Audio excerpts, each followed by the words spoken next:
कोशिश करेंगे। वैसे एग्जाम उम्मीद है कि 10 मतलब 15-20 जून के आसपास होने।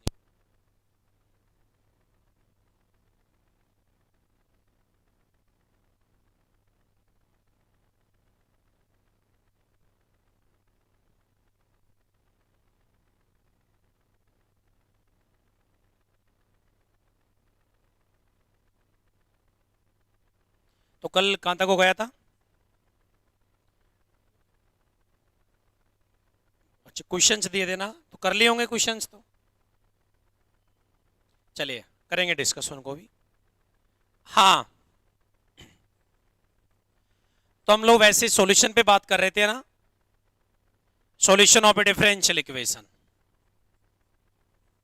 अवकल समीकरण का हल,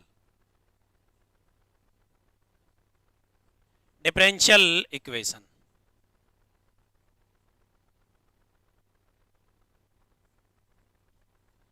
अवकल समीकरण का हल। जैसे मान लो शॉर्ट ट्रिक पता है क्या है? जैसे मान लो कि आपके पास में कोई भी डिफरेंशियल इक्वेशन दी हुई है, आपसे ऑप्शन में पूछा जाएगा कि कौन सा इसका सॉल्यूशन है। हम कुछ नहीं करेंगे, जो y होगा या कुछ जो भी हमें प्रोवाइड किया जाएगा, हम लोग उसका डेरिवेटिव करके उस डिफरेंशियल इक्वेशन को सेटिस्फाई करवाने की कोशिश करेंगे।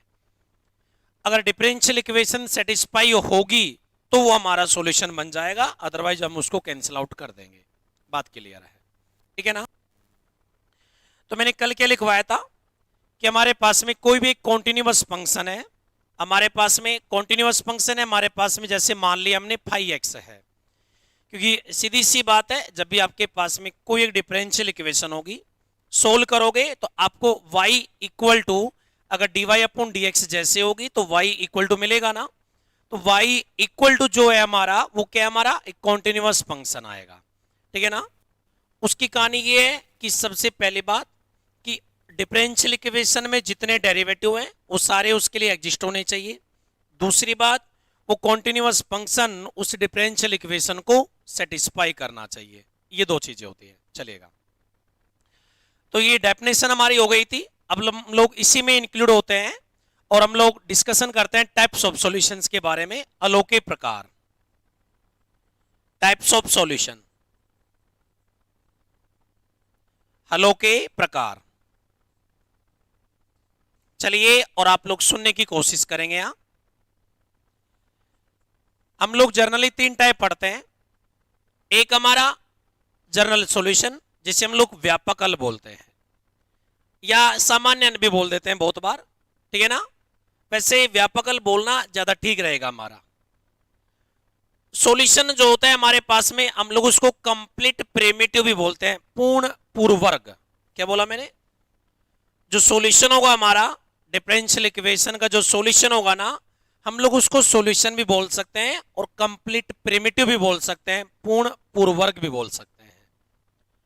तो शायद एक बार एग्जाम में आया हुआ भी था कि ये डिफरेंशियल इक्वेशन है, इसका पूर्ण पूर्ववर्ग क्या है, मतलब कंप्लीट प्रिमिटिव क्या है। ठीक है ना? तो हमारे पास में, आप चाहो तो ओब्लिक करके लिख लेना, मेरे पास में प्रिमिटिव। ठीक है ना? हमारे पास में प्रिमिटिव पूर्ववर्ग,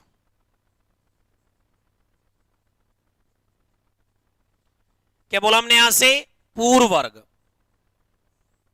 ठीक है ना? तो 1-2 दिन पहले मैं एक किताब पढ़ रहा था, तो उसमें कंप्लीट प्रिमिटिव नाम दिया हुआ था। ठीक है ना? तो मेरे हिसाब से इसको भी आपके पास में, मतलब इसकी जानकारी आपके पास में होनी चाहिए। चलेगा, आगे बढ़ते हैं यहां से। हाँ, देखेंगे आप लोग सारे यहां। नेक्स्ट सर, हमारे पास में क्या है टाइप्स ऑफ सॉल्यूशन में? टाइप्स ऑफ सॉल्यूशन में हम लोग 3 प्रकार की वार्तालाप करेंगे। पहला हमारे पास में होगा general solution. General solution definition लिखवाऊंगा मैं, लेकिन लिख करके टाइम पास नहीं करेंगे आप लोग। व्यापक हल, व्यापक हल हमारा। दूसरा हमारे पास में यहां से क्या है, पर्टिकुलर सॉल्यूशन।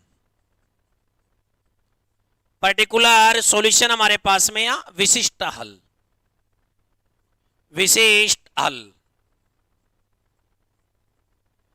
और सर ये हमारे पास में है, मेरे पास में कौन सा, सिंगुलर सॉल्यूशन, विचित्र हल। वैसे हम लोग इसके बारे में पूर्ण रूप से जानकारी पढ़ेंगे, मतलब अवेलेबल करवाएंगे आपके लिए, लेकिन अभी नहीं करवाएंगे, कुछ समय पश्चात करवाएंगे, 2 से 3 क्लास के पश्चात कंप्लीट इंफॉर्मेशन मिलेगी इसके बारे में। हमारे पास में कोई भी डिफरेंशियल इक्वेशन है, उसका सिंगुलर सॉल्यूशन, उसका विचित्रम हल किस टाइप से ज्ञात करते हैं, उसका क्या मेथड होता है, उसकी क्या प्रोसेसिंग होती है, ये हमारे पास में क्या है, विचित्र हल है। चलिए बढ़ते हैं यहां से आगे, सुनेंगे एक बार, है ना। जैसे मान लो आपके पास में कोई भी एक डिफरेंशियल इक्वेशन दी हुई है, सुनो इधर। जैसे मान लीजिए कि सर हमारे पास में ये है dy upon dx equal to, sir जी हमारे पास में x प्रोवाइड किया हुआ है, हम इसको सोल्व किए तो सेपरेशन ऑफ वेरिएबल इसमें लग रहा है, तो dy बराबर कितना हो जाएगा, x मेरा dx हो जाएगा। आप बोथ साइड इंटीग्रेट कीजिएगा तो सर यहां से dy का y बनेगा, और x हमारे पास में क्या हुआ, एक्स स्क्वायर बाई 2 प्लस हमारे पास में क्या है, c, इसी क्या है, आर्बिट्री कांस्टेंट, स्वेच्छ अचर। और इस वाले सॉल्यूशन में कितने आर्बिट्री कांस्टेंट आ रहे हैं, 1, और डिफरेंशियल इक्वेशन का ऑर्डर भी कितना है, 1, ठीक है ना। दूसरा एक और लिखता हूं मैं यहां, मान लो कि d square y upon D x square आपके पास में कितना है, 0 है, मैंने मान लिया। तो यहां से मुझे अगर मैं पहले वन टाइम अगर इसका इंटीग्रेशन करूंगा तो मुझे क्या मिलेगा, d y upon D x equal to 0.dx का मेरे पास में क्या हो जाएगा, c1। यहां से अगर आप लोग चाहो तो इसको बेशक ऐसा लिख पाओगे कि c1 मेरे पास में कितना हुआ, dx, बोथ साइड इंटीग्रेट करोगे तो y बराबर कितना हुआ, c1 dx का x प्लस कितना हुआ, c2। कितने आर्बिट्री कांस्टेंट आ रहे हैं, सर जी 2। डिफरेंशियल इक्वेशन का ऑर्डर कितना है, 2।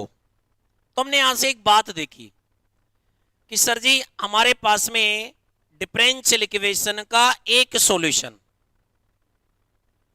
डिफरेंशियल इक्वेशन का एक हल व्यापक हल कहलाता है यदि उसमें अवकलन समीकरण की कोटि के बराबर, अवकलन समीकरण की कोटि के बराबर संख्या में स्वेच्छ अचर विद्यमान हो। ये बात आगे चल करके हमारे लिए काफी फायदेमंद साबित होगी, ध्यान रखना आप लोग। कितने फायदेमंद होगी ये वक्त बता देगा तुम्हें। यहां ऑर्डर कितना है सर जी, 2, यहां पे आर्बिट्री कांस्टेंट कितने हैं, 2, ठीक है ना। तो a solution of a differential equation is said to be general solution if which contain number of arbitrary constant is equal to order of differential equation, ठीक है ना। कि कोई भी सॉल्यूशन हमारे पास में जनरल सॉल्यूशन कब होगा, अगर उस सॉल्यूशन में डिफरेंशियल इक्वेशन के ऑर्डर के बराबर संख्या में क्या मौजूद हो, स्वेच्छ अचर मौजूद हो। सर ये तो हम बहुत पहले से पढ़ते आ रहे हैं, ये बताओ ये काम में क्या आएगी, है ना। जैसे मान लो मैंने आपको क्वेश्चन दिया, है ना, ये मान लो मेरा क्वेश्चन है कि हमारे पास में y equal to c1x plus c2 किसी डिफरेंशियल इक्वेशन का जनरल सॉल्यूशन है। तो इस डिफरेंशियल इक्वेशन का पॉसिबल ऑर्डर, संभावित कोटि क्या होगी, क्या बोला मैंने, if y equal to c1x plus c2 is a solution of any differential equation, then possible order of differential equation। यदि y बराबर c1x प्लस c2 किसी अवकलन समीकरण का व्यापक हल है, तब अवकलन समीकरण की संभावित कोटि, कोटि का मतलब आप उसका मैक्सिमम डेरिवेटिव कितनी बार कर सकते हो। कैसे देंगे, सोल्व नहीं करेंगे हम लोग, उसमें काउंट कर लेंगे कि आर्बिट्री कांस्टेंट हमारे पास में कितने हैं, कितने हैं, 2, कितना हो जाएगा, 2। सवाल गलत भी होंगे यहां से देखना, आगे चल करके हम लोग इसमें क्वालिटी लाएंगे सवालों के अंदर, ठीक है। तो पहले हम इसको डिफाइन कर लेते हैं। दूसरी बात, सर मान लो इस डिफरेंशियल इक्वेशन के साथ साथ अगर मैं इसी को सोल्व करूंगा तो मुझे जनरल सॉल्यूशन मिलेगा, और सर अगर मुझे कोई कंडीशन मिलती है कि y0 मेरे पास में किसके बराबर है, 1 के बराबर है, इस कंडीशन को अप्लाई करके मैं एक c की पर्टिकुलर वैल्यू निकालता हूं। क्या निकालता हूं? c का एक विशेष मान आ जाएगा ना। तो जैसे मैं y0 इक्वल टू 1 रखूंगा, x इक्वल टू 0 पर y मेरा 1 है, 1 equal to 0 plus c equal to 1 आया, मतलब c की वैल्यू मुझे 1 मिली। तो y equal to x square by 2 plus 1 जो होगा वो डिफरेंशियल इक्वेशन का पर्टिकुलर सॉल्यूशन होगा, विशेष हल। अगर हम लोग डिफरेंशियल इक्वेशन के जनरल सॉल्यूशन में आर्बिट्री कांस्टेंट को अगर एक पर्टिकुलर मान, अगर विशेष मान दे पाए तो जो सॉल्यूशन होगा वो कौन सा होगा? Particular solution. और अगर नहीं दे पाए तो सॉल्यूशन कौन सा होगा? Singular solution. सब बातें हैं। चले यहां से तो डेफिनेशन लिख लेते हैं एक बार, चलेगा। यहां ये और इसके जस्ट नीचे लिखेंगे आप लोग, वो एग्जांपल मैं बताऊंगा कैसे लिखने हैं आप लोगों को, देखिएगा यहां।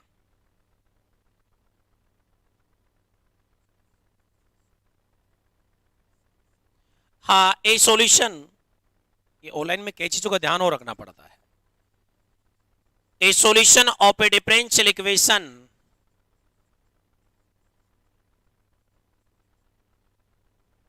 is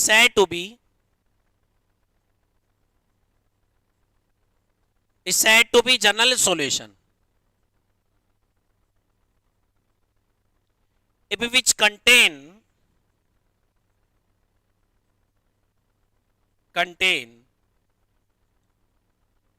number of arbitrary constant,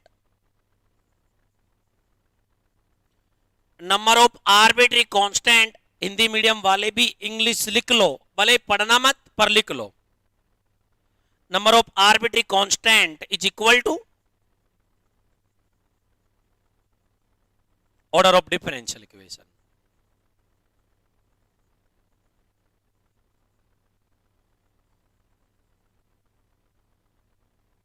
ठीक है, आज से हमसे ऐसे नहीं करेगा वो सवाल, ध्यान रखना आप लोग। सवाल कैसे करेगा? सॉल्यूशन देकर के ऑर्डर पूछेगा, पॉसिबल ऑर्डर क्या होगा। ठीक है, लिखिएगा, फिर बढ़ते आगे यहां से।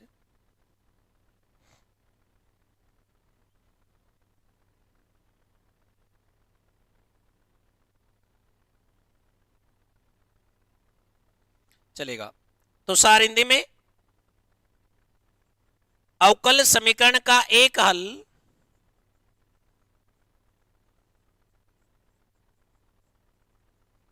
व्यापक हल कहलाता है,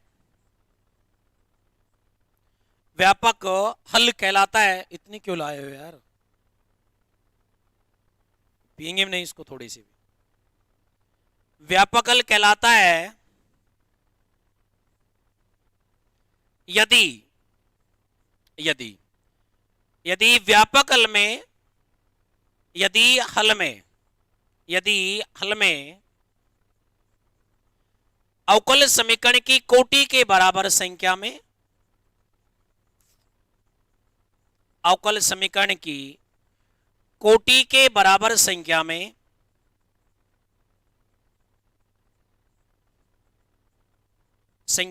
स्वेच्छ अचर विद्यमान हो, स्वेच्छ अचर विद्यमान हो। ठीक है, ये लिख लिया हमने, बाकी हमारा कोई काम है नहीं ज्यादा इससे। इसमें एक चीज और, आप लोग चाहो तो क्या कर सकते हो, एक बॉक्स बना करके ये लिख सकते हो, दैट मीन्स अर्थात ऑर्डर ऑफ डिफरेंशियल इक्वेशन, अवकल समीकरण की कोटि, अवकल समीकरण की कोटि इक्वल टू, क्या बोला मैंने आपको यहां से? सर जी हमारे पास में यहां number of arbitrary constant, arbitrary constant, मेरे पास में स्वेच्छ अचरों की संख्या,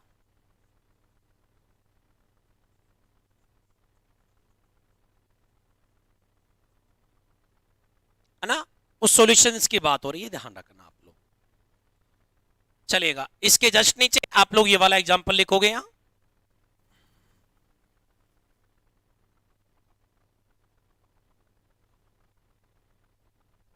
लिखिए इसको, दोनों को लिख लो। इसके जस्ट नीचे लिखेंगे दोनों एग्जाम्पल। ये y0 = 1 अभी यहां से रिमूव कर देंगे हम लोग। लिखिएगा फटाफट।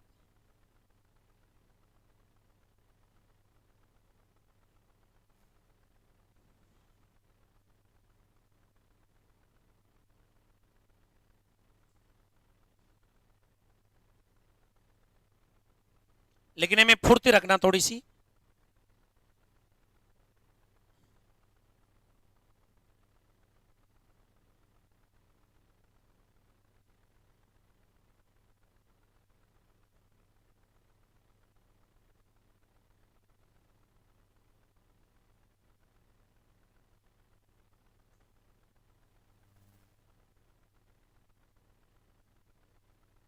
और अगर हम लोग जनरल सॉल्यूशन में आर्बिट्री कांस्टेंट को एक पर्टिकुलर मान दे पाए, एक पर्टिकुलर वैल्यू अगर प्रोवाइड कर पाए, तो जो सॉल्यूशन होगा वो किस में कन्वर्ट हो जाएगा? पर्टिकुलर सॉल्यूशन में, विशेष हल में कन्वर्ट हो जाएगा। ध्यान रखिएगा। इसका मतलब हमने एक बात देखी यहां कि पर्टिकुलर सॉल्यूशन में आर्बिट्री कांस्टेंट मौजूद नहीं होंगे। ध्यान रखना आप लोग। तो आगे चल करके हम लोग differential equation with constant coefficient पढ़ेंगे, अचर गुणांकों वाले अवकल समीकरण पढ़ेंगे। आपको याद होगा तो आपने सीएफ और पीआई के बारे में पढ़ा होगा। तो पीआई क्या होता है? पर्टिकुलर इंटीग्रल हमारा, ठीक है ना। एक्चुअल में पर्टिकुलर सॉल्यूशन ही होता है हमारा, आपको पता होगा। जो सीएफ होता है उसके पास तो फिर भी C1 C2 होते हैं, लेकिन पीआई के पास में कोई C1 C2 इंक्लूड नहीं होता है। तो वही कहानी इसकी। चलेगा, ये लिख लेना दोनों। चलेगा, अब डेफिनेशन लिखेंगे ऐसे लाइन कैच करके पर्टिकुलर सॉल्यूशन की।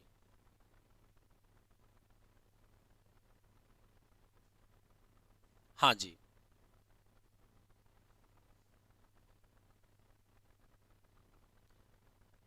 इसको सिंगुलर को लिखने की कोई रिक्वायरमेंट नहीं है। आप वैसे आप लोग चाहो तो वैसे लिख सकते हो, कोई प्रॉब्लम हमें भी नहीं है। ए solution of a differential equation is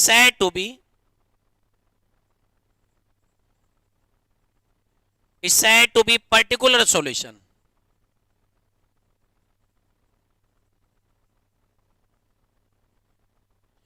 which is obtained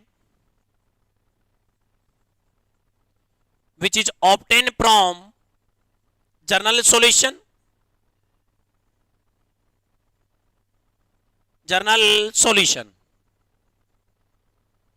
by giving particular values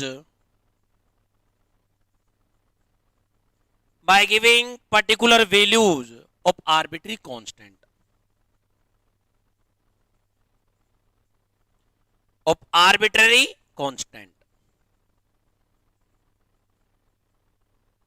ठीक है ना। अवकल समीकरण का एक हल विशिष्ट हल कहलाता है। अवकल समीकरण का एक हल विशिष्ट हल कहलाता है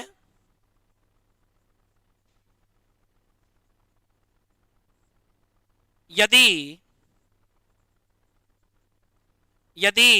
यह व्यापक हल में स्वेच्छ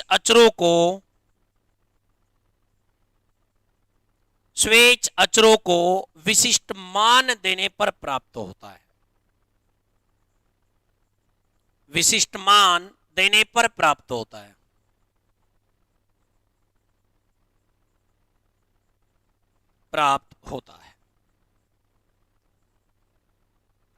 ठीक है, मतलब हमारे पास में कोई कंडीशन मिलेगी, उसको यूज करके हम लोग सी की वैल्यू निकाल लेंगे, उसको पुट कर देंगे, तो जो सॉल्यूशन आएगा वो क्या होगा? पर्टिकुलर सॉल्यूशन होगा।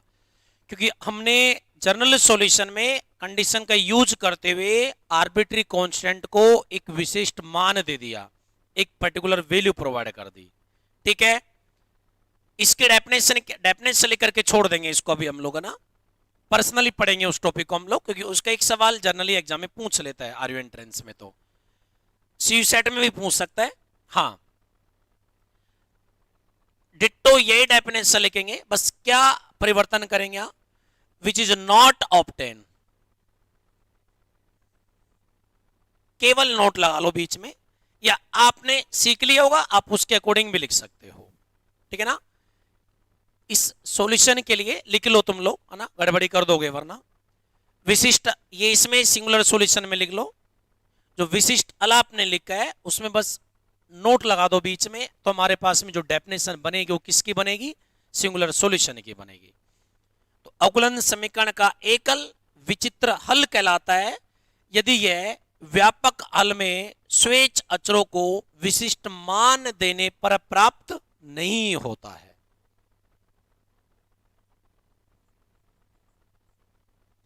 ये किसके डेफिनेशन बन गई अब हमारे पास में यहां से, विचित्र हल की।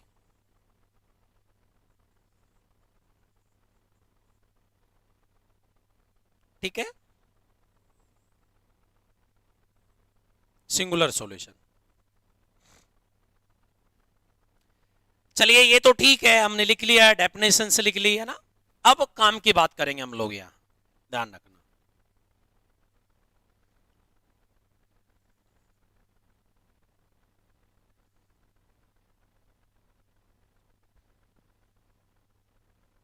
चलें, चलेगा, देखेंगे आप लोग सारे के सारे सवाल लिखिएगा। हाँ, question,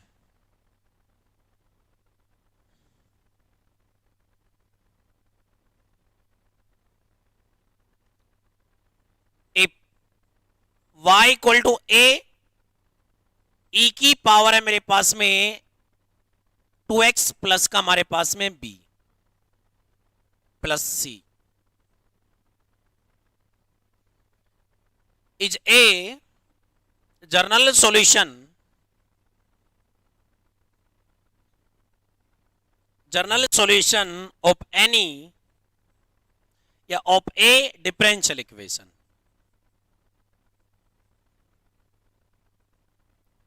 then possible order,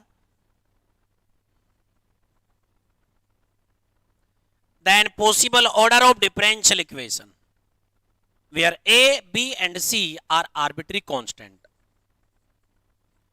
A, b and c are arbitrary constant, arbitrary constant। क्या बोला हमने, यदि y इक्वल टू ए ई की power 2x plus b plus का c मेरे पास में एक अवकल समीकरण का व्यापक हल है, समीकरण का व्यापक हल है, तब अवकल समीकरण की संभावित कोटि,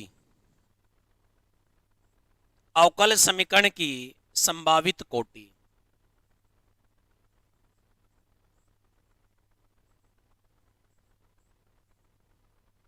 ठीक है। ऑप्शन नंबर ए 3, बी 2, ये हमारे पास में यहां से 1 और डी हमारे पास में 4। जरा बताओ कौन आएगा। ये सवाल आते हैं, ध्यान रखना, सी सेट में ऑर्डर और डिग्री के लिए।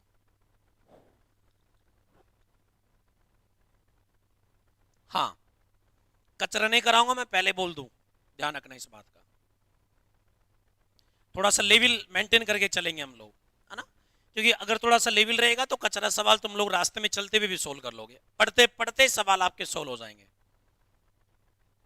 हाँ, सारे यहाँ देखिएगा।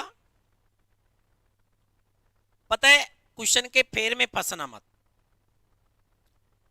जैसे ही कह कि हम लोग मान लो कि अभी हमारे पास में केवल इतना ही ज्ञान है जितना मैंने बताया है, तो सर यहाँ क्वेश्चन कह रहा है कि a b c arbitrary constant, तो कितने हो गए, 3, है ना। इसका मतलब डिफरेंशियल इक्वेशन का ऑर्डर कितना हो गया, 3।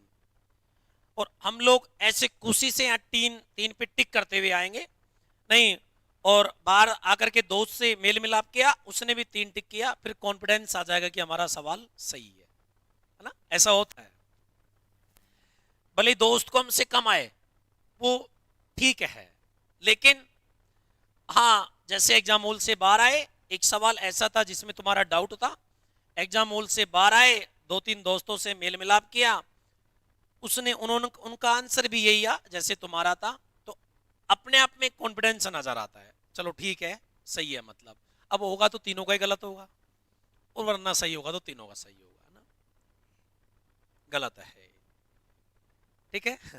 देखिएगा कैसे गलत है। y इक्वल टू ए ई की पावर कितना है, 2x प्लस बी है ना, और प्लस कितना है सर जी, c। कैसे काउंट करने होते हैं आर्बिट्री कांस्टेंट, जरा देख लेना तुम लोग।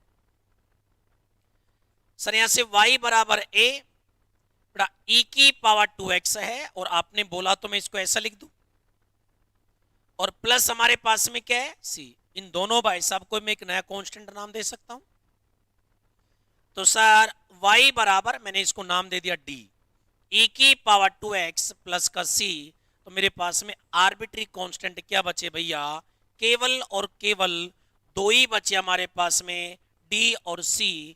इसका मतलब डिफरेंशियल इक्वेशन का जो पॉसिबल ऑर्डर होगा वो क्या होगा, दो होगा। ऐसे चेक करना है, ठीक है।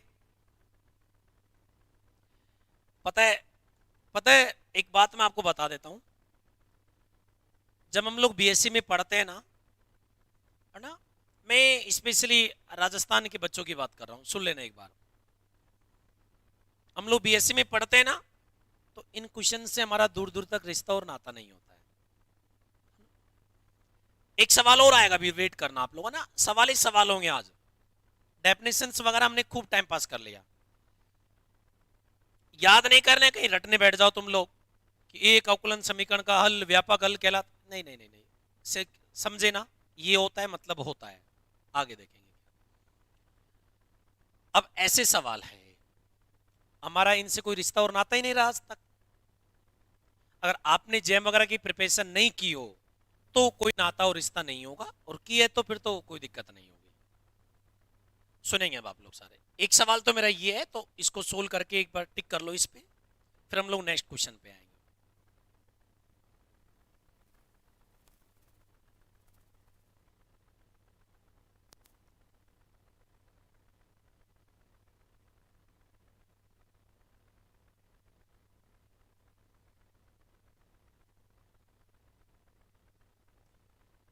सेम टू सेम मैं सवाल लिख रहा हूं अभी, है ना, सेम टू सेम।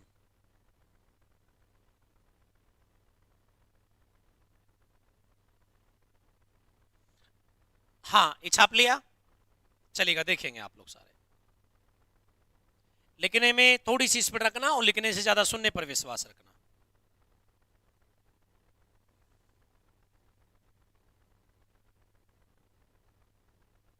चलेगा, देखते हैं। सर हमारे पास में सवाल क्या है, y इक्वल टू ए, हमारे पास में sign, sir ji x plus का b, और प्लस मेरे पास में कितना है, c।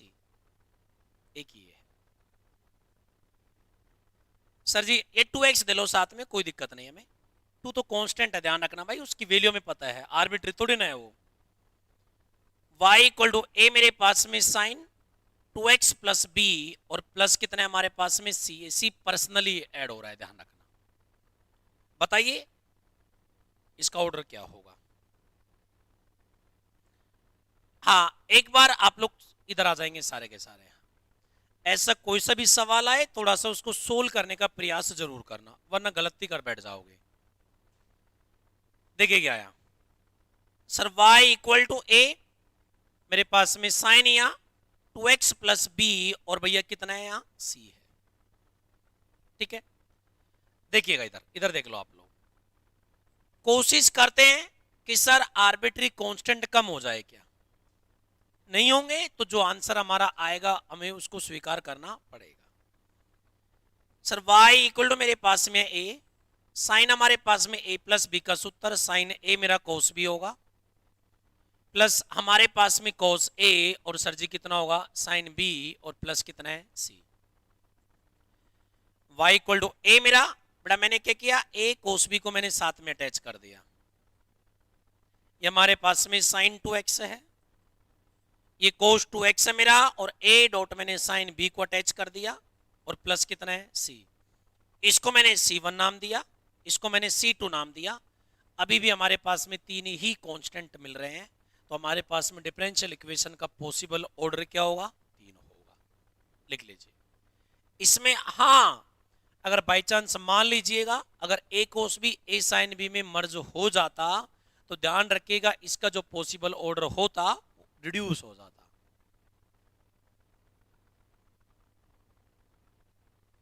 इस तरह से थोड़ा सा हमें सवाल पे काम करना होगा।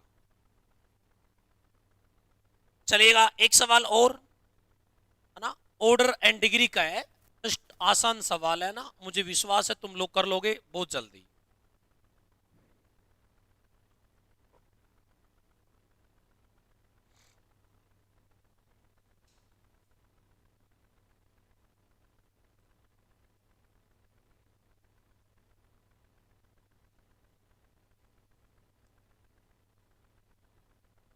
चलें, देखिएगा।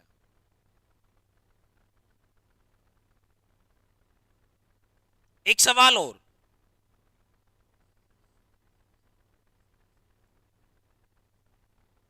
सर हमारे पास में फाइंड ऑर्डर एंड डिग्री,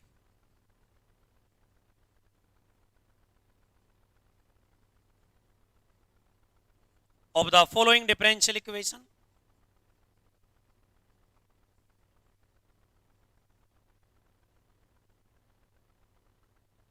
निम्न अवकलन समीकरण की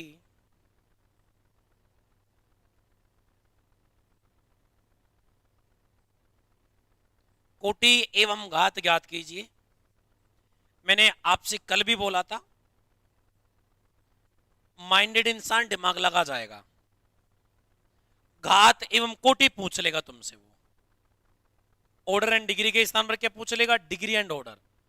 बात तो वही रहेगी ना, लेकिन तुम्हारा सवाल गलती करवा देगा वो, ध्यान रखना। तो पहले हमें थोड़ा सा सवाल पे काम करना होगा।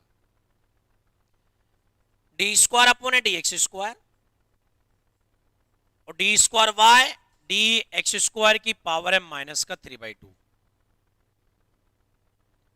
बताएंगे आप लोग इसका ऑर्डर इक्वल टू है 0। Option number a 4,4, option number b 1,1, option number c 4,3, option number d 4,1। अब यहां ऐसा तो है नहीं कि बजरंगबली का नाम लेकर के ऑप्शन पे टिक कर दिया और तुम्हारा सही जाएगा ना?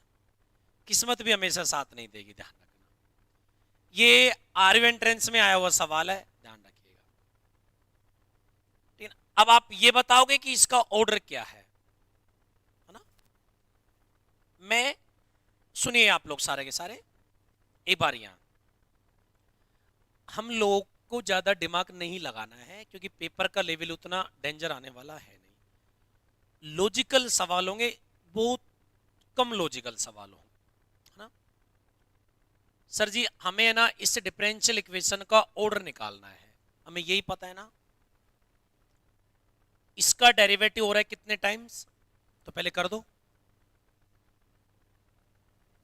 कहां गलती है? आप डिफरेंशियल इक्वेशन का ऑर्डर कब निकालते हो? जब वो सिंपल वे में दी जाती है। ये सिंपल वे में है क्या? नहीं ना। तो जब वो कह रहा है साफ साफ कि आपको इसका क्या करना है? डेरिवेटिव करना है, तो करो, उसके पक्षात देखेंगे क्या होगा हमारा। तो एक बार ट्राई करें, चलो करते हैं। सर तो मैंने क्या किया, इसका वन टाइम डेरिवेटिव किया बेटा। एक बार इसका डेरिवेटिव करने से मुझे क्या मिलेगा? डी अपॉन डी एक्स, तो एक तो बाहर रह जाएगा। वन टाइम डेरिवेटिव करने से एन एक्स की पावर n-1 की तरह बिहेव करेगा हमारा। ये माइनस का 5/2 हुआ। इसका वापिस हमें डेरिवेटिव करना होगा, इसमें कोई डाउट नहीं है। D cube y upon D x cube, और कितना हो गया हमारा? 0। बोलो सही बात है क्या? मेरे हिसाब से तो ठीक है, मेरे हिसाब से तो दिक्कत नहीं आनी चाहिए, चलेगा। और ये चीजें जब आप लोग नेट की एग्जाम दोगे ना आगे भविष्य में चल करके, अगर आप लोग एमएससी एंट्रेंस की प्रिपरेशन कर रहे हो, इसका मतलब आपको एमएससी करनी है, इसका मतलब आपने उसके आगे भी कुछ सोच रखा होगा। तो वहां भी जो मैं पढ़ा रहा हूं ना, ये आपको आपके लाइफ के हर मोड पे काम आएगा अब से आगे। चलिए सर, ये -3/2 को तो मैं जीरो में भेज रहा हूं, देखो, और लिखना चाहो तो लिख लो, कोई दिक्कत नहीं है। इसका वापिस से डेरिवेटिव करो। तो सर जी हम लोग, आप लोग चाहो तो देखो, -3/2 तो मैंने बाहर धकेल दिया। इसका आप लोग u डॉट v से डेरिवेटिव कर लो, तो माइनस का 5/2 हुआ, d² / dx² हुआ, इसकी पावर -1/2 हुई। इसका वापिस होगा तो d³ अपॉन कितना हो जाएगा, dx³ हुआ, और सर जी ये कितना हो जाएगा, होल स्क्वायर प्लस, बोलो सही बात है। इसका बच रहा है ना अभी, तो सर कितना होगा, d² dx², इसकी पावर -π/2 है, और सर जी d4y अपॉन कितना हो जाएगा, dx4, और किसके बराबर हो गया, 0। बोलो सही बात हुई कि नहीं हुई है। चलो सर, हमारे पास में यहां से बेटा -3/2 तो 0 में चला जाएगा, तो यहां से क्या बचेगा, -π/2, d² dx² की पावर हमारे पास है -7/2, और d³ अपॉन dx³ की पावर सर जी हमारे पास में कितना है, स्क्वायर, ये उधर भेज दो, d² dx² की पावर -5/2, और सर जी d4y, और कितना होगा, dx4 नेगेटिव के साथ में। बोलो सही है ना, सिंपल वे चल रहा है हमारा। देखेंगे, देखो नेगेटिव से नेगेटिव गया, सुन लो एक बार इधर, ठीक है सर, ये माइनस का 7/2 है, और सर ये कितना है, माइनस का 5/2 है। अगर मैं मेहनत मजदूरी करके अगर इसको इधर लेके आऊंगा तो प्लस का 5/2 बन जाएगा, अरे बनेगा कि नहीं बनेगा। और -7/2 में से अगर प्लस का 5/2 जाएगा तो मेरे पास में कितना बचेगा, -1 बचेगा ना। -1 ना तो रैशनल है ना रेडिकल है, ना तो परिमेय ना मूलक है। मेरा काम हो गया, बताओ कहां दिक्कत आई तुम्हें। तो सर हमारे पास में क्या बच रहा है फिर, d4y upon dx4 highest derivative बच रहा है, और इसकी डिग्री कितनी आ रही है, 1 आ रही है। इसका ऑर्डर कितना हो गया, 4, इसकी डिग्री कितनी हो गई, 1। उम्मीद करता हूं आज के बाद एग्जाम में इस टाइप का कोई सा भी सवाल आएगा आप लोग हैंडल कर दोगे ना। ये सवाल हालांकि बहुत कम देखने को मिलता है, फिर भी मैंने लिख दिया था, दिमाग में आ गया तो मैंने लिख दिया है, ठीक है। लिखेंगे आप लोग, फिर बढ़ेंगे यहां से।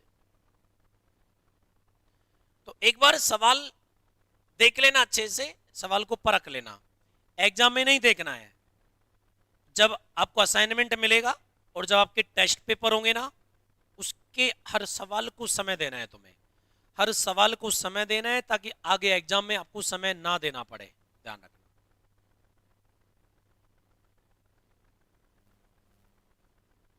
अब ये आप चाहो तो उधर ले जाओ, चाहे इधर लेके आ जाओ, मतलब हमारा ना फ्रैक्शन है ना रेडिकल है, बस हमें इतना पता है।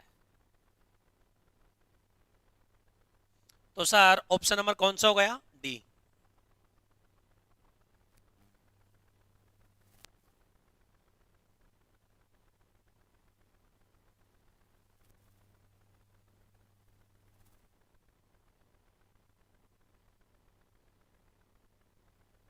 ठीक है, कोई दिक्कत, उसको कैसे भी सोल्व कर लो तुम लोग, बस फ्रैक्शन नहीं आएगा हमारा, ना रेडिकल आएगा।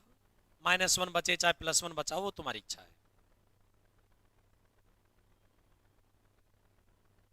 चले यहां से आगे, चलेगा, देखिएगा नेक्स्ट एक सवाल और हमारा यहां से,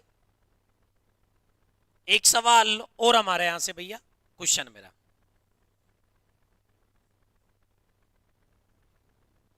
if y equal to x² मेरे पास में क्या है, मोड x। मैं क्वेश्चन लिख लेता हूं यहां, देखिएगा।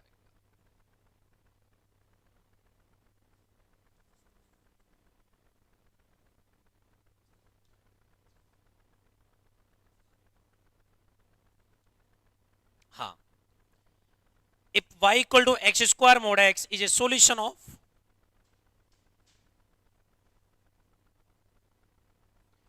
a differential equation, ना, then order of differential equation then order of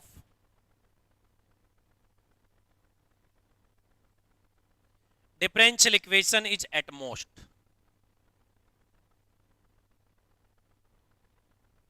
यदि y equal to x square mod x हमारे पास में एक अवकल समीकरण का हल है,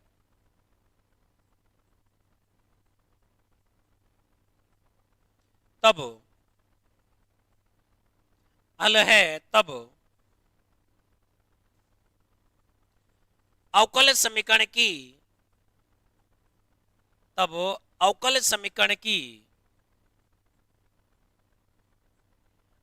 अधिकतम कोटि क्या हो सकती है? ये ज्यादा से ज्यादा, ठीक है ना, अधिकतम कोटि क्या हो सकती है? ज्यादा से ज्यादा लिख लो, क्योंकि एटमोस्ट का मतलब वही होता है।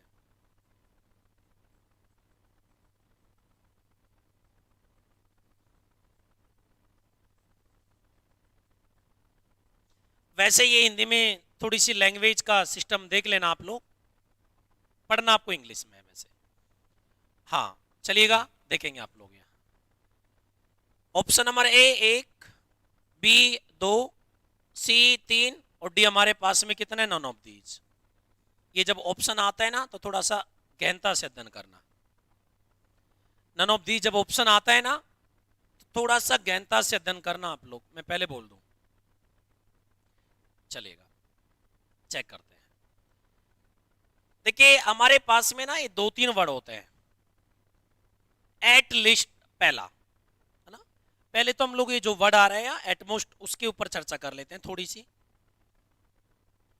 सर हमारे पास में एक पहला वर्ड होगा एट लीस्ट, इसका मतलब है कम से कम। क्या है? कम से कम, ठीक है ना, कम से कम।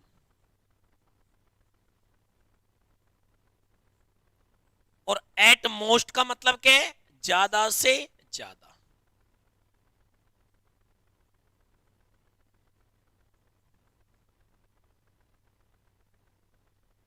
एटलीस्ट का मतलब है कम से कम। अगर मान लो कोई वैल्यू मेरी एटलीस्ट आती है 1, तो 2 भी पॉसिबल है, 3 भी पॉसिबल है, 4 भी, 0 पॉसिबल नहीं है।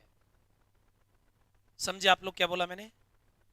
कम से कम 1 होगी, ज्यादा से हमें कोई लेना देना है नहीं।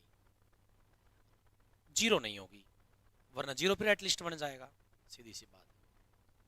एटमोस्ट का मतलब ज्यादा से ज्यादा हमारे पास में। अगर मैंने बोला 5 है, 6 नहीं होगा, 4 भी हो सकता है, 3 भी हो सकता है, 2 भी हो सकता है, ठीक है ना। चलेगा सर, एक हमारे पास में क्या है, तो इनमें क्या है कि हमारे पास में जब भी किसी क्वेश्चन में ऐसा लिखा था कि एट लीस्ट, तो हमें उस टर्म्स के लिए ये चेक करना है कि उसकी सबसे लीस्ट वैल्यू क्या होगी। वो कौन होगा? एट लीस्ट होगा। एट मोस्ट की जब कहानी आएगी हमारे पास में यहाँ, तो हमारे पास में जब एट मोस्ट की कहानी आएगी तो ज्यादा से ज्यादा हमारे पास में उसकी वैल्यू कितनी हो सकती है? ये दो चीज। एक होता है एग्जैक्टली,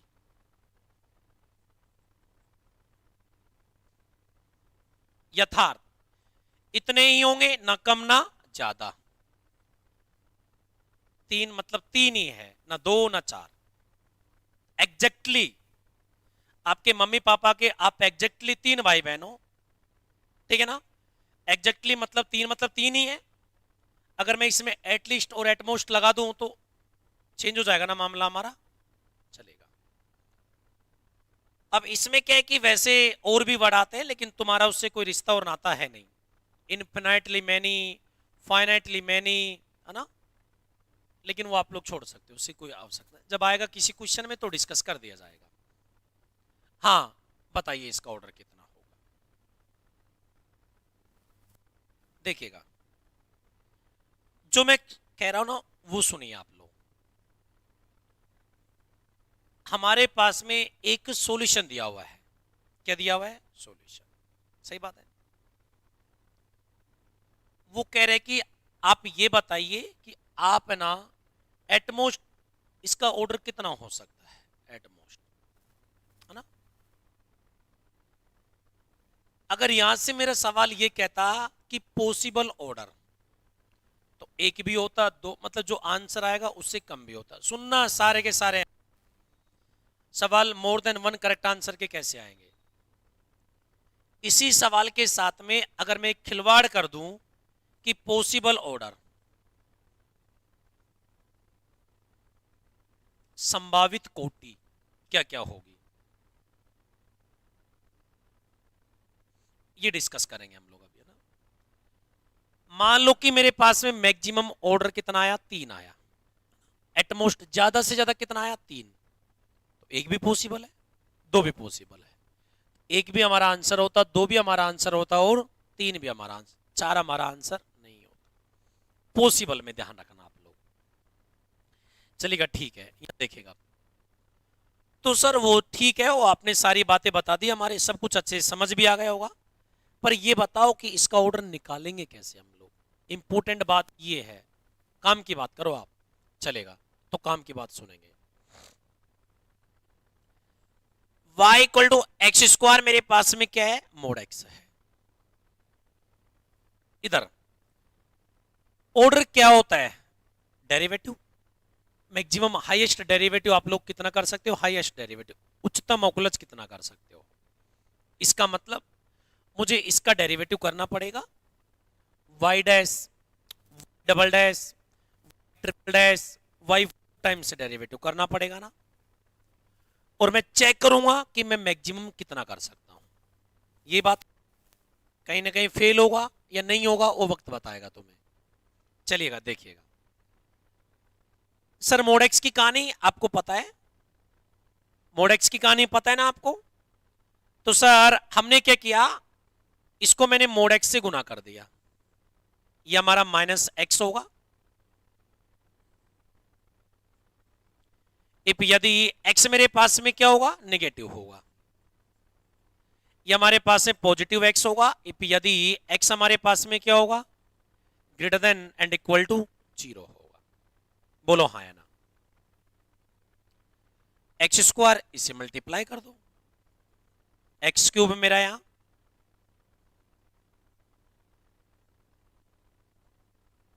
माइनस एक्स क्यूब मेरा यहां, चलेगा, ये क्या आ गया, y। चले सर जी, मैंने इसका डेरिवेटिव किया, y डैश आया, तो इसका कितना हो जाएगा, 3x स्क्वायर। अब ये आप लोग लिखते रहना साथ के साथ, है ना। और ये सर जी माइनस का 3x square, x less than 0। सुनेंगे आप लोग सारे के सारे हैं। आप है ना y डैश किसी भी पॉइंट पे चेक करो, क्या बोला मैंने, किसी भी पॉइंट पर चेक करो, y डैश का एग्जिस्टेंस होगा। क्लियर ना। दूसरे कहानी सुनेंगे आप लोग सारे। सर जी यहां मैंने y डबल डैश निकाला, तो सर कितना हुआ मेरा, यहां से 6x हुआ। अगर हमारे पास में sir ji x greater than equal to 0 और माइनस का 6x होगा, इफ यदि मेरे पास में x कितने भैया, लेस देन 0, इसके भी डेरिवेटिव का एग्जिस्टेंस होगा। मैं बताऊंगा अभी कैसे। सर मैंने y ट्रिपल डैश निकाला, तो सर इसका डेरिवेटिव करेंगे 6 मिलेगा। x हमारे पास में आया greater than equal to 0, sir minus का 6 आया। अगर हमारे पास में क्या आया भैया, x मेरा लेस देन 0। सुनेंगे सारे के सारे, देखिएगा। आपको याद होगा तो आपने लेफ्ट हैंड डेरिवेटिव के बारे में पढ़ा होगा कहीं ना कहीं कि सर जी एफ डैश मेरे पास में क्या होता है, a minus limit h tends to 0, f मेरा a minus h minus f a upon कितना होता है, माइनस h। एक ये होता है, और एक हमारे पास में क्या होता है, राइट हैंड डेरिवेटिव होता है, R H D. Sir ji F dash मेरे पास में क्या है, a प्लस, तो हमारे पास में limit h tends to 0। Sir f मेरा a plus h minus f a upon हमारे पास में कितना आया, h। ये एग्जिस्ट और फाइनाइट होता है, साथ में लिखेंगे विद्यमान एवं परिमित। ये भी एग्जिस्टेंड फाइनाइट, एग्जिस्टेंड फाइनाइट विद्यमान एवं परिमित, और ये भी क्या होगा भैया, एग्जिस्टेंट फाइनाइट। अब x इक्वल टू 0 पर चेक करिएगा कि y ट्रिपल डैश का एग्जिस्टेंस है या नहीं है। क्या बोला मैंने आपसे यहां, आप लोग y ट्रिपल डैश का एग्जिस्टेंस चेक करोगे कि सर जी कहां पे, एट x इक्वल टू 0 पे। करे क्या, तो सर जी हम लोग पहले लेफ्ट हैंड डेरिवेटिव पे बात कर लेते हैं। 0 minus equal to limit h tends to मेरा 0। Sir ji f 0 minus h होगा, 0 माइनस एच का मतलब नेगेटिव की बात होगी। सर जी मतलब F of minus H minus F A upon sir जी कितना है, माइनस का एच। कितना आएगा यहां से, लिमिट हमारे पास में यहां h टेंड्स टू 0, फंक्शन की वैल्यू माइनस एच पे कौन काम करेगा, ये कितना आ रहा है भैया, माइनस का 6, ठीक है ना। और सर जी फंक्शन की वैल्यू 0 पे कौन काम कर रहा है, सर जी हमारे पास में ये कितना आ रहा है, मेरे पास में 6, और हमारे पास में क्या है, माइनस का h है। ये चीजें कैसे लग रही है तुम्हें देखने में, एक बार बताना जरा यार, सोच लो समझ लो, जल्दीबाजी नहीं है, वो हम करेंगे भी नहीं है। या देखो ऐसी इन चीजों से अच्छा है मैं आपको एक तरीका और बता दूं, यहाँ वो उससे भी आसान है। देखिएगा इसको हटाओ, इसकी जब कैलकुलस जब हम लोग पढ़ेंगे तो अच्छे से हम लोग इसके बारे में और सीख लेंगे। अभी हम लोग इसमें आपको नहीं उलझा रहे, ठीक है ना। हाँ, right hand derivative left hand derivative की डेफिनेशन लिख सकते हो, मोस्टली ये कर सकते हो। देखिएगा वाई ट्रिपल डैश, अगर मैं लेफ्ट में जाऊंगा 0 माइनस एच पे जाऊंगा, वैल्यू कितने दे रहा है, 0 प्लस एच पे जाऊंगा, वैल्यू कितने दे रहा है, डेरिवेटिव का एग्जिस्टेंस नहीं है, हाँ या ना, क्योंकि लिमिट का नहीं है ना। क्योंकि हमारे पास में अगर लेफ्ट हैंड लिमिट में चेक करूंगा x इक्वल टू 0 पे, ठीक है ना, तो सर जी 0 माइनस एच पे मुझे क्या मिलेगा, -6, सही बात है ना। और जब लिमिट का एग्जिस्टेंस नहीं है तो कॉन्टिन्यूअस नहीं है, और जब कॉन्टिन्यूअस ही नहीं है तो डेरिवेटिव का तो एग्जिस्टेंस है ही नहीं, वो तो छोड़ो आप लोग। तो क्या वाई ट्रिपल डैश का एग्जिस्टेंस है क्या, बस इतना बताओगे, नहीं है ना। आपने कैसे चेक किया ये चीज, आपके पास में 3-4 तरीके होते हैं। पहला, आप लोग चाहो तो left hand derivative right hand derivative की डेफिनेशन का यूज कर लो, पहली बात तो वो हो गई। आप लोग इसमें कर लो, वाई डबल डैश का एग्जिस्टेंस होगा, लेफ्ट हैंड डेरिवेटिव लगा लो, राइट हैंड डेरिवेटिव लगा लो, इसका एग्जिस्टेंस होगा, सही बात है। दूसरे का नहीं है कि सर जी दूसरा हम चेक कर सकते हैं एक सिंपल मेथड से कि लेफ्ट में जाएंगे तो हमें क्या वैल्यू मिलेगी और राइट में जाएंगे तो हमें क्या वैल्यू मिलेगी, मतलब हम लोग लिमिट चेक कर सकते हैं उसकी।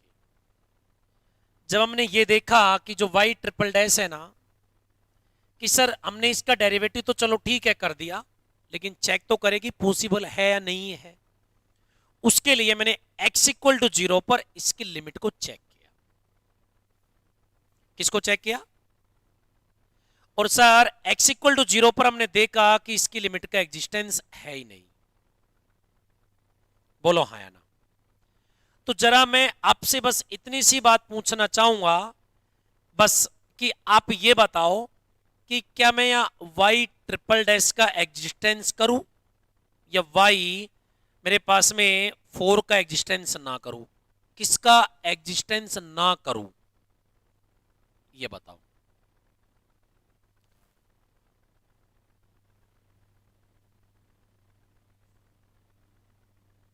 नहीं आई बात समझ में आपके, मैंने y ट्रिपल डैश निकाल लिया, चलो मैं इसको यहां से हटा रहा हूं अभी, तो आगे चल करके y4 भी आएगा, वो तो 0 बन जाएगा, सही बात है कि नहीं है। लेकिन मैं y4 कब करूंगा, इसका डेरिवेटिव उसका डेरिवेटिव मैं करूंगा कब, मुझे आप ये बताओ, सही बात है। और इसका डेरिवेटिव मैं कब करूंगा, जब ये कंटिन्यूअस होगा, तो ही तो मैं वाई ट्रिपल डैश निकालूंगा। अब चेक में ये करना है कि वाई ट्रिपल डैश का एग्जिस्टेंस है या नहीं है। बस देखो सुनो, मान लो हमारे पास में कोई भी एक फंक्शन है ना, मुझे ये चेक करने की क्या मैं उस फंक्शन का x इक्वल टू ए पर डेरिवेटिव कर सकता हूं, है ना, चेक करना है मुझे। तो मैं पहले जितना हमने आज तक सीखा है उसके अकॉर्डिंग हम ये चेक कर लें कि क्या x इक्वल टू ए पर फंक्शन कॉन्टिन्यूअस है। हमने चेक कर लिया x इक्वल टू ए पर फंक्शन के कॉन्टिन्यूअस होने की बात इस बात को प्रमाणित नहीं करेगी कि वो फंक्शन x इक्वल टू ए पर डिफरेंशिएबल होगा। डिफरेंशिएबल की कंडीशन भी तो लगेगी साथ में, बताओ लगेगी या नहीं लगेगी?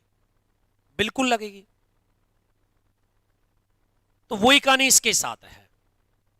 तो आप तो बस मेरे को इतना बताओगे कि सर वाई ट्रिपल डैश का एग्जिस्टेंस है या नहीं है, बस इतना बताओगे।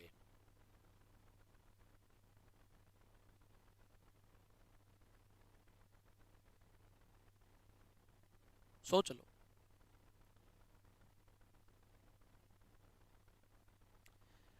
यही तो चीजें हैं।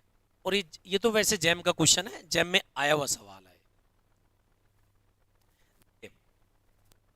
हमारे पास में था वाई, है ना, सुनेंगे आप लोग सारे के सारे। देखिए क्या है कि बच्चे कहां उलझ जाते हैं।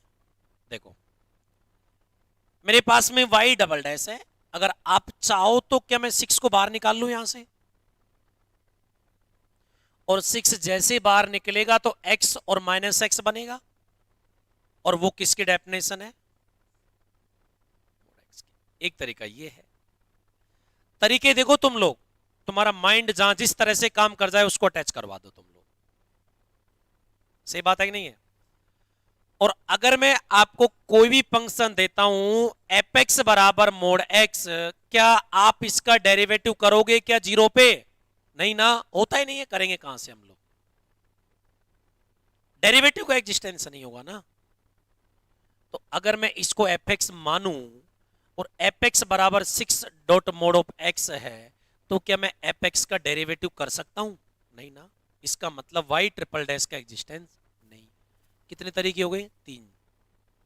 पहला, आप लोग left hand derivative right hand derivative से चेक कर सकते हो।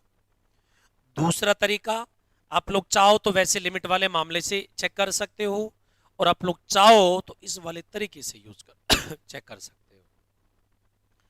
अब पता है मुझे सबसे आसान कौन सा लगा? ये तरीका। और इस आसान तरीके को ही मैं सबसे लास्ट में लाया हूं, क्योंकि अगर मैं इसको सबसे पहले ला देता तो जितनी कहानी हमने लेफ्ट हैंड डेरिवेटिव थोड़ा सा सिखाना क्या होता है राइट हैंड डेरिवेटिव के बारे में, हालांकि डिस्कशन हम लोग पूर्ण रूप से कहां करेंगे कैलकुलस में, लेकिन इंफॉर्मेशन तो मिली ना कि सर दूसरे तरीके से हम लोग इसको किस तरह से और चेक कर सकते हैं, ये भी हमें मिला कि इस तरह से चेक कर पाएंगे हम लोग। तो वाई डबल डैश बराबर 6 मोड एक्स आया, मतलब ये हमारा फंक्शन है। अब मैं इसका आगे डेरिवेटिव करने में सक्षम नहीं हूं, मतलब वाई डबल डैश का एग्जिस्टेंस तो है लेकिन ट्रिपल डैश का एग्जिस्टेंस नहीं है। तो जो डिफरेंशियल इक्वेशन आएगी उसमें लास्ट कैंच के मैं y का डबल डैश डेरिवेटिव एग्जिस्ट करवा सकता हूं, y का ट्रिपल डैश उसमें पॉसिबल नहीं होगा, या तो सिंगल या डबल। 3 4 का एग्जिस्टेंस नहीं होगा। मैं चलूं? अब मेरे हिसाब से ये तरीका तुम्हें आसान लगा तो आप लोग इसको छाप सकते हो। तो हमारे पास से पॉसिबल ऑर्डर क्या होगा? एटमोस्ट कितना हो जाएगा? 2। लिखिए, ऐसे लिख लो इसको, डायरेक्ट यही करो, 6 मोड ऑफ एक्स है, और जैसे मोड एक्स दिखाई देगा तुम्हें पता है कि mod x x equal to 0 पर डिफरेंशिएबल नहीं होता है, तो हम लोग वहीं रुक जाएंगे, क्योंकि हमें पता है अगर ये एफ एक्स की तरह बिहेव करेगा तो मैं उसका डेरिवेटिव करने में सक्षम ही नहीं हूं, काम खत्म। तो एटमोस्ट ऑर्डर क्या होगा? अगर एग्जाम में सुनना सुनना, एग्जाम में अगर ऐसे बोले कि पॉसिबल ऑर्डर, है ना, वो देखो क्या क्या ऑप्शन देगा वो। पहला 1, a b, option number b 3, option number c 4 और डी मेरा नन ऑफ दीज। ये ऑप्शंस मैनेज करने के तरीके हैं, हालांकि यहां इतना दिमाग नहीं लगाएगा वो, बाकी ऑप्शंस का भी खेल होता है। कई बार तुम्हारा सवाल आते हुए तुमसे गलत करवा देगा वो। और एक बार सवाल की लैंग्वेज पढ़ लेना। हो सकता है आपसे पूछे कि पॉसिबल ऑर्डर, और आपसे हो सकता है कि पूछ ले कैन नॉट बी पॉसिबल। दोनों में डिफरेंस है, दोनों में डिफरेंस है, ध्यान रखना। कैन नॉट बी में जो हो सकता है उसको छोड़ दो, बाकी का आंसर आ जाएगा। तो ये हमें नेगेटिव पॉजिटिव स्टेटमेंट के बारे में थोड़ा सा सीखते हुए काम करना पड़ेगा, ठीक है ना, ये ध्यान रखना। तो इतना हो गया, चलिए नेक्स्ट बढ़ते हैं आगे।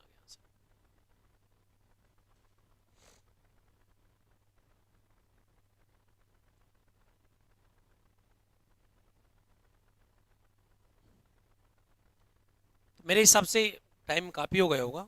हाँ, अब एक बात मेरी सुन लीजिएगा आप लोग वैसे सारे। हाँ, ओडी के लिए जो सीयूटी की क्लास है वो अलग मिलेगी अब,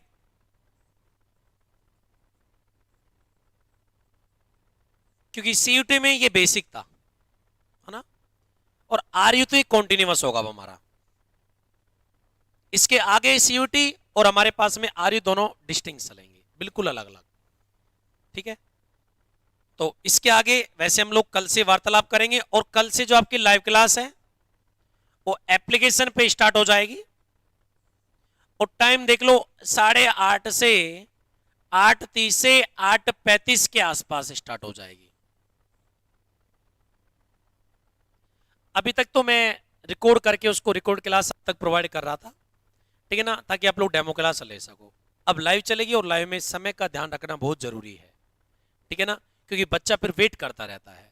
रिकॉर्ड में तो कभी डाल दो, 2 दिन बाद डाल दो, क्या फर्क पड़ रहा है, ठीक है। और अब मैं असाइनमेंट प्रोवाइड कर दूंगा, शायद कल वरना परसों कर देंगे। और क्वेश्चंस देखना स्टार्ट कर, देखने हैं, सोल्व नहीं करने अभी, केवल देखने हैं, ठीक है। तो कल मिलेंगे हम लोग यहां से। हाँ, कल के क्वेश्चंस लाओ मेरे को दो एक बार।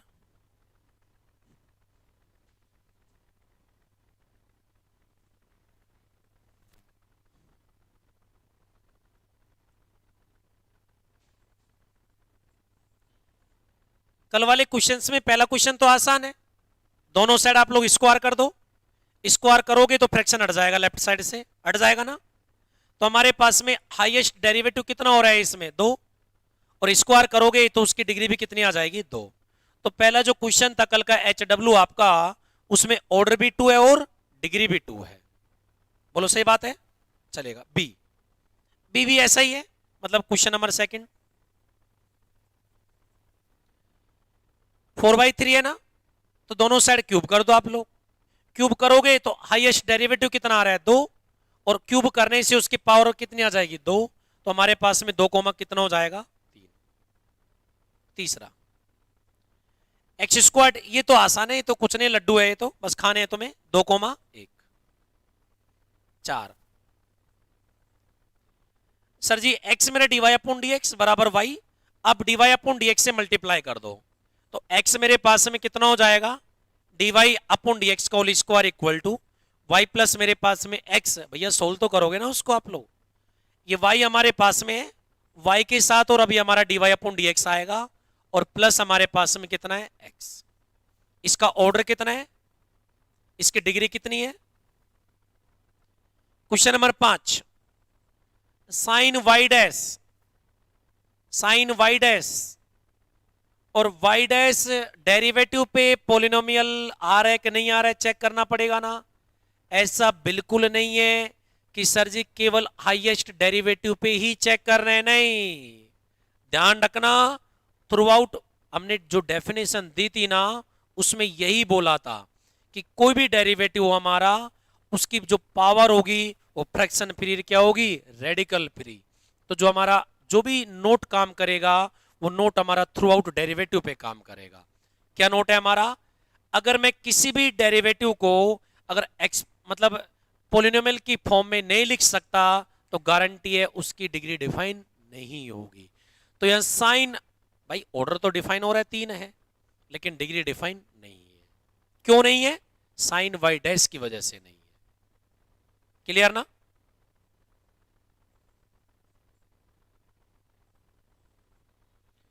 ई की पावर वाई डबल डैश वही आ गया।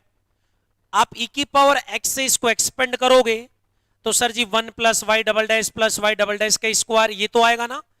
डेरिवेटिव तो चेंज नहीं होगा ना, ऑर्डर तो कितना आएगा इसका, लेकिन पोलिनोमियल में बना नहीं सकता, तो डिग्री की होगी इसकी नॉट डिफाइन होगी। क्लियर? ये हमारी यहां तक की कहानी होती है।